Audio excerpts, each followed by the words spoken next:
Metroid Prime 4 Beyond is finally here. The game that was announced back when I was 16 years old has actually become a reality. And while the long-awaited title has many great aspects, there are also some negative ones that have dominated the conversation. After all, it wouldn't be a Nintendo release in 2025 without controversy and internet outrage surrounding it. Except for you, my sweet beautiful child. Except for you. In the case of Prime 4, much of the criticism stems from its side character, Myles McKenzie, and his often obnoxious personality. But what I find more interesting is not so much Myles McKenzie the man, but Myles McKenzie the idea. Right off the bat, I'll say I'm still early into Prime 4, but I do think the game is pretty good so far. It feels great to play, it's very immersive, and I've especially enjoyed the boss fights. However, the open world desert area and bike mechanics are strange and feel like an odd fit. I wouldn't be surprised if these were some kind of holdover from the original version of Prime 4 that got restarted because they are just so out of place. But other than that complaint, everything else is exactly what you would expect gameplay-wise. Prime 4 Beyond is Metroid Prime through and through, and I would be shocked if a hardcore fan of this series was truly disappointed in it. And yes, this remained true even after our buddy Miles showed up. The problem is not so much that he talks, but rather how much he talked in this opening area. He literally does not stop. I can see why previewers sounded the alarms here. He's constantly doing the tell you every blatantly obvious thing before you can even think of it yourself trope. Ironically, the one time I could have used some guidance on the second boss, he was nowhere to be found, and I wasted quite a bit of time before realizing what I should be doing. But hey, at least he was there to let me know the map would show me where to go next. Now, as many others have noted, after this initial tutorial area, Miles does shut up, and for the most part will only give a hint if you open the map and choose to press his dedicated button. Assuming he stays regulated to this optional feature going forward, I don't foresee it ruining the game. But it was super off-putting, and while some of the anger seems a bit extreme, this was definitely a creative choice worth criticizing. I don't think we need to talk any more about Prime 4 itself, simply because I have only spent a few hours with it so far. I can't definitively tell you whether Miles and the other characters will ruin the experience or not. Even if I could, I'm sure everyone else will already be talking about these same conclusions. Instead, I want to discuss what Miles represents, because he is far from a one-off case of bad writing. Characters like Miles seem to be popping up all over modern media, to the point where they can feel inescapable. This is usually referred to as Marvel writing or Zoomer writing, but I'm not sure either of those descriptions really fit. I guess Zoomer writing refers to the goal of catering to a younger audience, but last I checked, there aren't a whole lot of 20-year-olds working as lead writers of AAA video games and Hollywood movies. Seems to me that this writing style is more so what a bunch of 50-year-olds think Zoomers want to hear. When it comes to the Marvel writing denomination, we should be more specific. It's actually Joss Whedon's writing. First popularized with his show Buffy the Vampire Slayer, and later incorporated into his two Avengers films, his writing style was extremely distinct. He had a knack for making his characters feel more human, and their dialogue more natural. While often filled with a flurry of quips, these comments rarely felt out of character or immersion breaking. In fact, it could sometimes aid the story, giving viewers insights into the personality and quirks of each individual, similar to how you might learn about someone you just met in real life. It's not to say that Whedon's writing is perfect, because I think it's far from it, but it was very unique for the time and highly effective. So I think the better title for this phenomenon would be Whedon writing, although that sounds a bit derogatory towards him in a way I don't intend. It's not his fault everyone is now trying to copy his style while doing it worse. And this is the key differentiator. It's not easy to write or perform this style. One wrong word or phrase can totally throw off the entire scene. To quote Whedon himself, if anyone speaks in such a way that they're just setting up the next person's lines, then you don't get dialogue,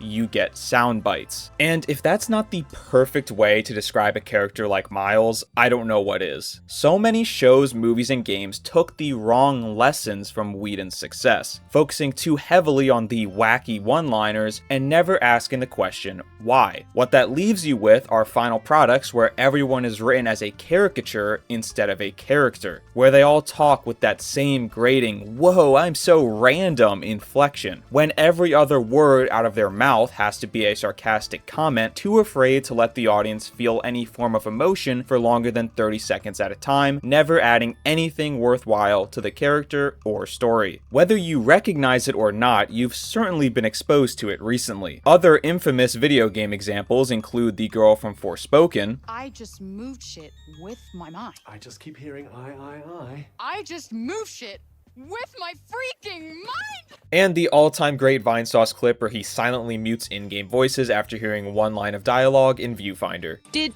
Hang on, did you just shift reality?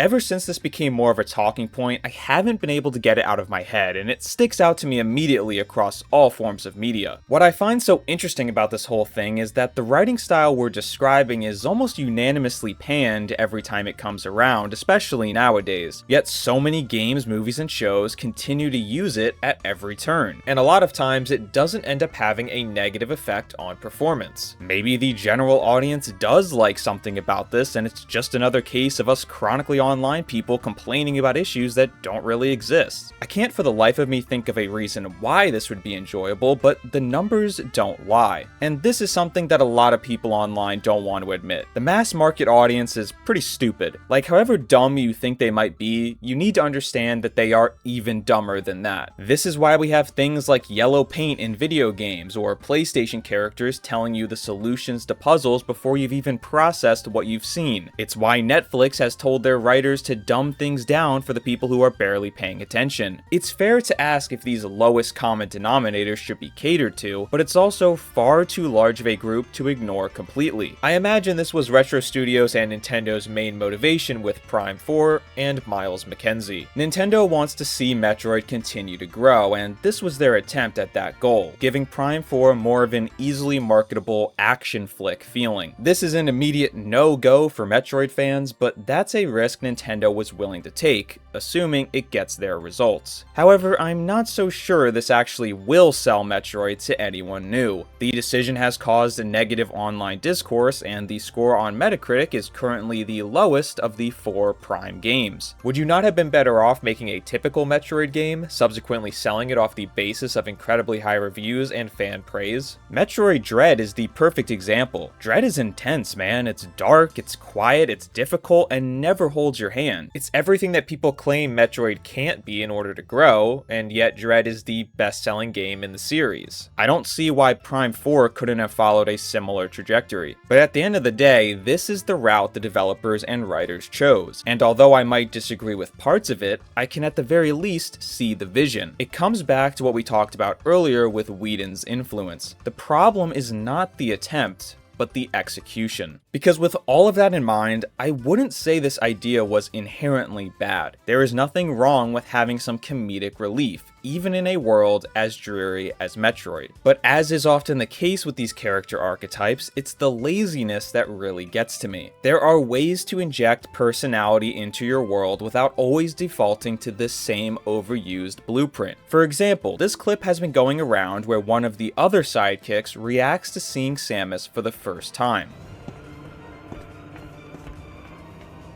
Well, Samus, it's really you. I don't even know what to say. Is this a new suit? It's amazing. I love it. I love it so Private.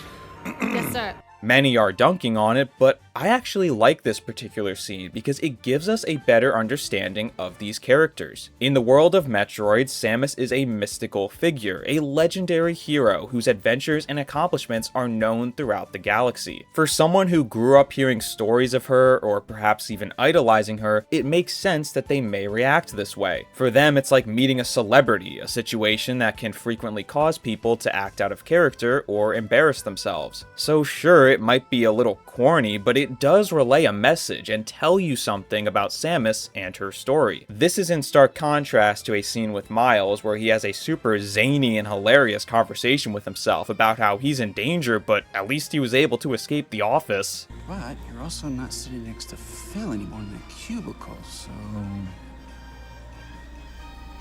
Win? That adds nothing and comes across more like a desperate attempt to incorporate the writing style some suits in a boardroom determined modern audiences want. And that is the true Myles McKenzie problem. Not that he's awkward or makes jokes, but the fact that it adds no value to the story, game, or experience. So that's the conclusion I would like to leave you with today. If done right, this writing style can be extremely effective, and I do believe it can have a place in any story, including Metroid. A script does not need to be constantly somber to be impactful. In many cases, some well-placed levity can even make the serious moments hit harder. So while I wouldn't begrudge anyone who doesn't like it, I think there should be a bit more nuance about why it does or does not work. Too many people are starting to see any character acting goofy and immediately tweeting, "Oh my god, Reddit writing," without understanding why they might feel that way. And I hope some of these big-time writers out there can start to understand that difference too. Maybe then we can get less Myles McKenzies and more well-rounded characters that can be both sharp and endearing. In conclusion, I don't think the writing mistakes of Prime 4 are enough to totally sour the experience, at least so far, but there is a valuable lesson Nintendo can take as they move forward with this franchise. There are better ways to incorporate the elements you are hoping to achieve than what we got from Myles McKenzie. Only time will tell where things go from here, but I do think a more well-balanced, theoretical Prime 5 could be pretty amazing, but it's a bit too early for all that. For now, I need to get back to the game I waited 8 years for, and move more things with my freaking mind as everyone's favorite bounty hunter. Thanks for watching.